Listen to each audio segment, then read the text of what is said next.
শুভ সকাল বন্ধুরা। মেদিনীপুর জেলার ছোট্ট একটা গ্রাম থেকে আমি পিউ আমার ব্লগ চ্যানেলে আরও একটা নতুন ভিডিওতে তোমাদের সবাইকে অনেক অনেক স্বাগত, অনেক অনেক ভালোবাসা।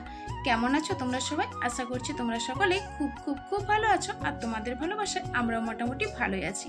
আবার একটা নতুন ভিডিও তোমাদের সাথে শুরু করলাম একদম সকাল থেকে। দেখো সকালের পরিবেশটা তোমাদের সাথে শেয়ার করে দিলাম। আর বন্ধুরা তোমাদের কাছে একটাই রিকোয়েস্ট করব, প্লিজ প্লিজ তোমাদের কাছে রিকোয়েস্ট করে বলছি, তোমরা কেউ ভিডিওটা একটুও স্কিপ করো না, আর অ্যাডগুলো কেউ স্কিপ করো না প্লিজ। এত গরমের মধ্যে একটা ভিডিও তৈরি করে এডিট করে আপলোড করে দিতে না অনেকটা কষ্ট হয়। প্লিজ বন্ধুরা তোমরা যদি পাশে না থাকো তাহলে কিন্তু আমি একটু এগিয়ে যেতে পারবো না।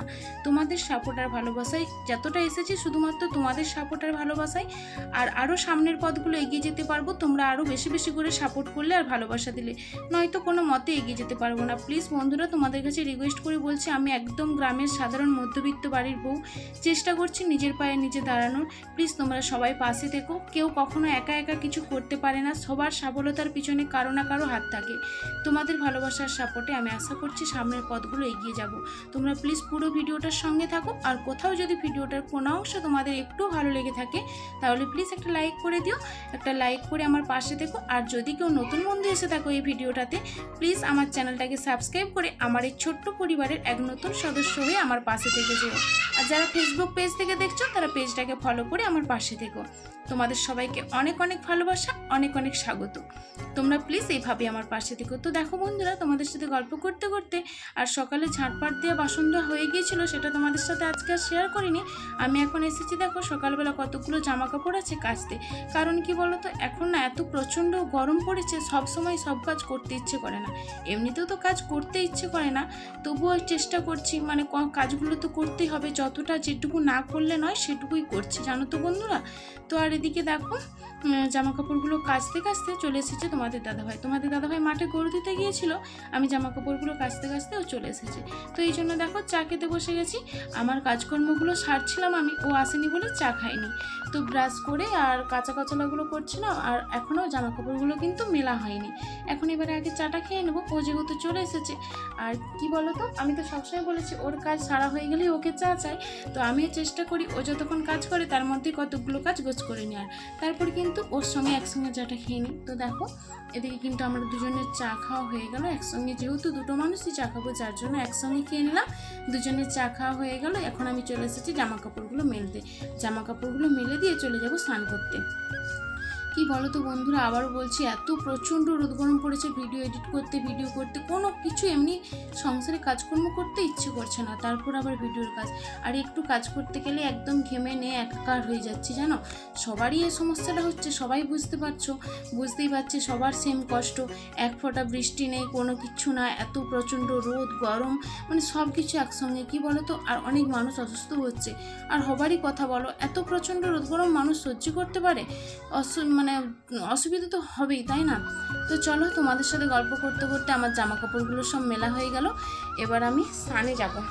জামা কাপড়গুলো মেলা হয়ে গেলো, এবার আমি স্নান করতে যাব। তারপর তো রান্নাবান্না সব কাজই রয়েছে, কারণ কি বলো তো, রান্নাবান্নার সমস্ত কাজগুলোও তো সেদিকে করতে হবে।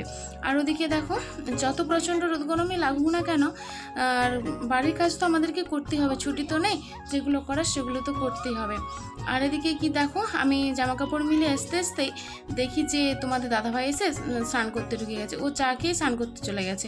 তো কি বলো তো, স্নান করতে গেছে বলে আমি ভাবলাম আলু ভাজাটা কেটে নিই, কারণ চান করে তো আলু ভাজাটা করবো। তো এই জন্য ও স্নান করতে গেছে বলে আমি ভাবলাম বসে কেন থাকবো, আলু ভাজাটা কেটে নিই, যার জন্য আলু ভাজাটা কাটতে বসে গেছি। ও স্নান করে বেরোলে আমি স্নান করতে যাব। আর যেহেতু আগে স্নান করতে চলে গেল, তার মানে তো আজকে আমি মুড়ির জন্য খাবার রেডি করতে পারবো না, ও বেরিয়ে চলে যাবে। তো আর কী হবে, পরে ছেলের হাত দিয়ে পাঠিয়ে দেবো। তো চলো আলু ভাজাটা কেটে নিয়ে তো মানে এখনও সারা দিনের লড়াই। এখনই দেখো অবস্থাটা দেখতে পাচ্ছ, একদম ঘেমে নেয় একাকার অবস্থা। তো এখনও সারাটা দিন বাকি, সারাটা দিনের প্রচুর কাজকর্ম। আর দিনে তো এমনিতেই ঘামে ভিজেই সারাদিন স্নান করেই রয়েছি, আর ওই ঘাম গায়ে থাকতে পারছি না বলে 4বার 5বার করে স্নান হয়ে যাচ্ছে সারাদিনে, জানো। তো এদিকে দেখো তোমাদের সাথে গল্প করতে করতে স্নান করা পুজো করা হয়ে গেছে, চলে এসেছি আলু ভাজাটা বসাতে। তো চলো আলু ভাজাটা করে নিয়ে তোমাদের দাদাভাইয়ের জন্য পাঠিয়ে দিতে হবে। তারপর আমরাও বাড়িতে খাওয়া দাওয়া করবো, খাওয়া দাওয়া করে রান্নাবান্নার দিকে যাব। আর মানে একসঙ্গে এতগুলো কাজ করতে ইচ্ছে করছে না, যেটুকু না করলে নয় সেটুকুই করছি। আর বাড়তা কোনো কাজ করতে ইচ্ছে করছে না একদম। আর এদিকে দেখো আজকের মেনু হবে আলু পোস্ত, যার জন্য যে আলু পোস্তটা কাটা রয়েছে, আর আলু ভাজা হবে। দেখো এদিকে আলু ভাজাটা সেদ্ধ বসিয়ে দিয়েছি, মুড়ি খাওয়া হয়ে গেছে, এখন রান্নাবান্নার দিকে চলে এসেছি। তো দেখো দেখতে দেখতে গল্প করতে করতে আলু ভাজা হয়ে গেছে। আর এদিকে চিকেন হবে, যার জন্য চিকেনের আলুটাও ভেজে নিলাম একবারে, আলু ভাজা করছিলাম বলে। আর এদিকে দেখো চিকেনটা ভালো করে ধুয়ে পরিষ্কার করে নিয়ে একদম নুন হলুদ মাখিয়ে ম্যারিনেট করে রেখে দিয়েছি। আর এদিকে যে জামা কাপড়গুলো মিলে গিয়েছিলাম সেগুলো দেখো বন্ধুরা তুলতে এসেছি। রোদটা দেখছো কি প্রচণ্ড পরিমাণে রোদ, আর গাছের পাতাগুলো দুলছে, হাওয়া দিচ্ছে ঠিকই, কিন্তু একটু হাওয়া গায়ে লাগছে না, জানো তো বন্ধুরা। একদম মানে কি বলবো, অবস্থা শোচনীয়। সবার সেম অবস্থা, যার সাথে কথা বলছি সবার মুখে সেই একই কথা যে প্রচণ্ড গরম, একটুও বৃষ্টি নেই, সবারই মুখে সেম কথা। তো সবাই এটা উপলব্ধি করতে পারছো, সবার সেম কষ্টই হচ্ছে, বুঝতে পারছি। তো চলো সঙ্গে থাকো ভিডিওটা আর দেখতে থাকো।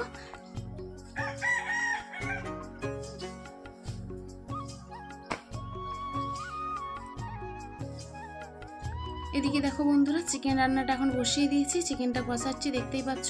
তোমাদের সাথে সারাদিনের কাজকর্ম তেমন কিছু শেয়ারও করতে পারছি না এই গরমের জন্য, মানে ইচ্ছেই করছে না। যেমন হোক করে তাড়াতাড়ি কাজটা সেরে ফ্যানের তলায় যেতে পারলে বাঁচি, এরকম একটা অবস্থা। আর ফ্যানের তলাতেও শান্তি নেই যদিও, তবুও ফ্যানের তলাতে কিছুটা তো আরাম, অন্তত এই গা দিয়ে ঘামটা তো ঝরে পড়ছে না, বাকিটা একটু আরাম নেই, শুধুমাত্র ঘাম ঝরাটা বন্ধ থাকছে।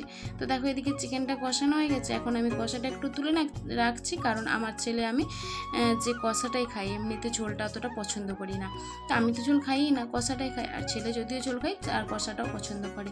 তো এখন আমি এদিকে দেখো কষা মাংস কিছুটা তুলে নিয়ে এর মধ্যে একটু জল দেব। জল বেশি দেবো না, যদিও অল্প পরিমাণেই দেবো। তো এই হচ্ছে আজকের মেনু, রান্নাবান্না কমপ্লিট হয়ে যাবে ঝোলটা নামিয়ে নিলে।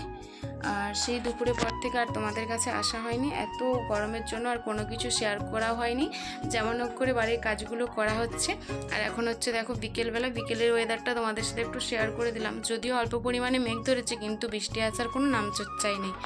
তো বৃষ্টি না হওয়ার জন্য, আর বৃষ্টি হলেই কি না হলেই কি, যতক্ষণ বৃষ্টি হচ্ছে তারপরে আবার সেই সেম কেস, একদম সেই প্রচণ্ড গরম আর সেই একই রকম অবস্থা। তো দেখা যাক বৃষ্টি আসে কি না। এই হচ্ছে প্রচণ্ড পরিমাণে তো নয়, অল্প অল্প মেঘ ধরেছে। তো আজকের ভিডিওতে আর কিছু শেয়ার করব না, কারণ এই গরমের জন্য আর কোনো কিছু ভিডিও করতে পারিনি। আর এতক্ষণ পর্যন্ত তোমরা যারা যারা আমার ভিডিওটার সাথে ছিলে সবাইকে অনেক অনেক ভালোবাসা। আবার দেখা হবে আগামীকাল আবার একটা নতুন ভিডিওর সাথে। ততক্ষণ তোমরা সবাই সুস্থ থেকো, ভালো থেকো, সাবধানে থেকো, টাটা।